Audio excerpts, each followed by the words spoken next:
Assalamualaikum warahmatullahi wabarakatuh. Selamat pagi sahabat HRA dimanapun Anda berada. Hari ini kita kembali merilis harga karet SGX Singapore Commodity untuk hari Kamis tanggal 28 Desember tahun 2023. Harga karet di Bursa Komoditi Singapura ditetapkan sebesar 149,4 sen US dollar per kilogram. Sementara kurs rupiah untuk hari Kamis tanggal 28 Desember tahun 2023 ditetapkan sebesar Rp15.337 per dolar. Baik sahabat tani, untuk harga karet dengan kadar karet kering 100% di pabrik Cram Brothers dibeli dengan harga Rp22.913 per kilogram.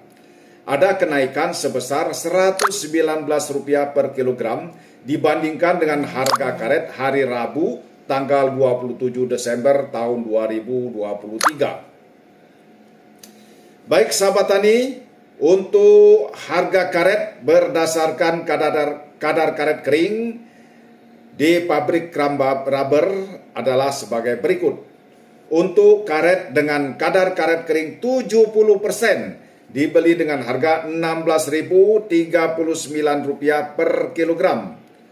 Untuk karet dengan kadar karet kering 60% dibeli dengan harga Rp13.748 per kilogram. Untuk karet dengan kadar karet kering 50% dibeli dengan harga Rp11.457 per kilogram. Untuk karet dengan kadar karet kering 40% dibeli dengan harga Rp9.165 per kilogram. Sedangkan untuk karet dengan kadar karet kering 30% dibeli dengan harga Rp6.874 per kilogram. Harga karet tersebut belum dipotong biaya produksi. Nah, sahabat tani, hari ini Kamis ada kenaikan sebesar Rp119 per kilogram.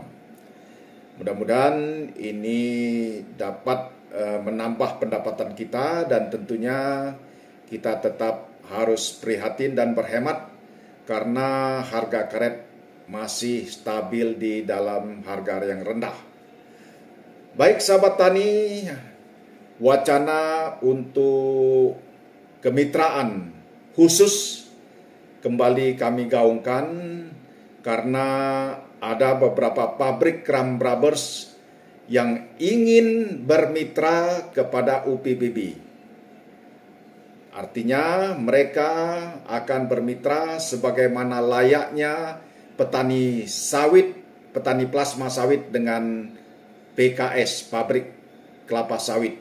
Nah, jadi patokan harganya sesuai dengan harga yang dirilis oleh pemerintah. Caranya bagaimana?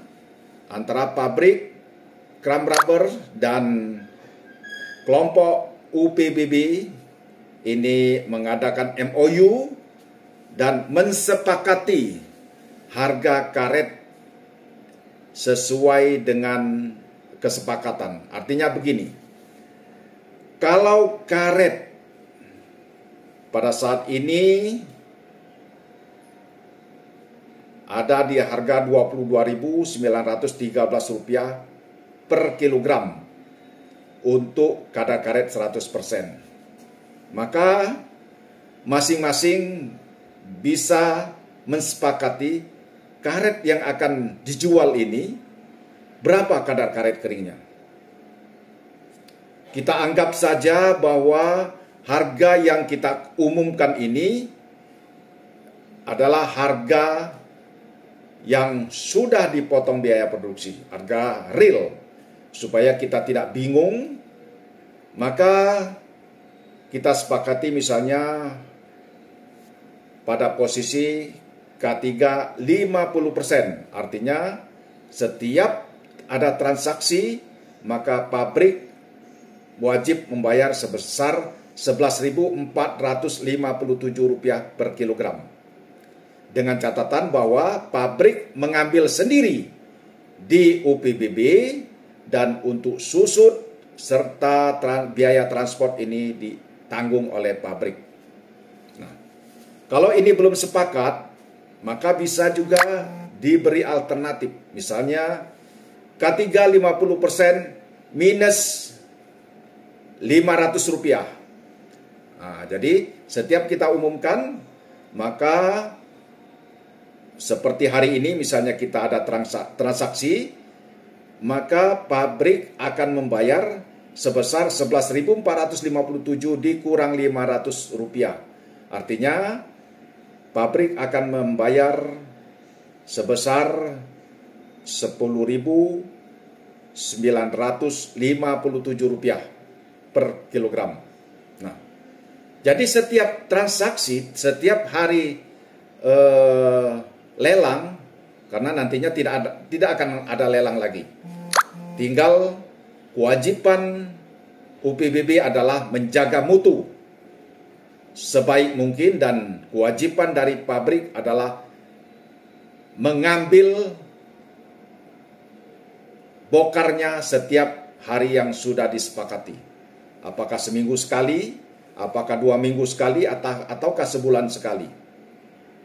Dengan kondisi bahwa harga sudah ditetapkan dengan K3 50% minus Rp500.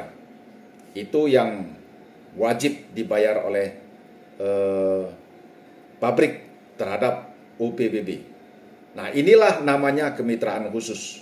Beda dengan kemitraan seperti biasanya, artinya petani selama ini membawa ke pabrik, kemudian dihitung K3-nya. Setelah tahu K3-nya maka dibayar, sementara transport dan susut itu ditanggung oleh petani atau oleh UPBB. Nah, ini tidak. Kemitraan khusus ini pabrik yang datang mengambil sesuai tonase yang disepakati dan dibayar sesuai dengan harga yang disepakati. Tidak akan berubah. Artinya setiap ada transaksi dibayar dengan K3 50% minus Rp500. Nah, inilah sahabat tani. Inilah yang namanya kemitraan khusus. Keuntungannya apa? Keuntungannya pabrik dapat kepastian bahan baku. Sementara UPBB dapat kepastian harga. Jadi tidak usah pusing-pusing lagi, tinggal menunggu pengumuman dari rilis dari pemerintah, maka itulah yang akan diterima oleh petani.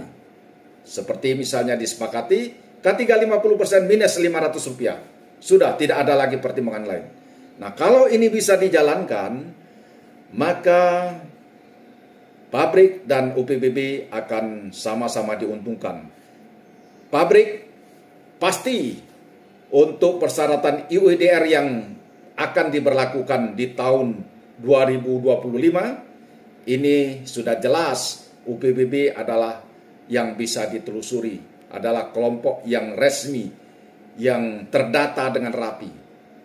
Dan juga pabrik dapat memberikan CSR. Nah, keuntungan petani bahwa petani dapat menerima CSR dari pabrik yang bermitra, baik berupa bahan pembeku atau alat-alat pasca panen yang lainnya, atau apa yang bisa diberikan oleh pabrik, maka UPBB dapat menerima bantuan tersebut.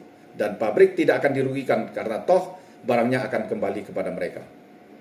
Mudah-mudahan ini bisa mendapat respon dari UPBB. Dan kalau ini memang ada niatan untuk sama-sama disepakati, kami bersedia untuk memfasilitasinya. Billahi taufik wal hidayah. Wassalamualaikum warahmatullahi wabarakatuh. Salam.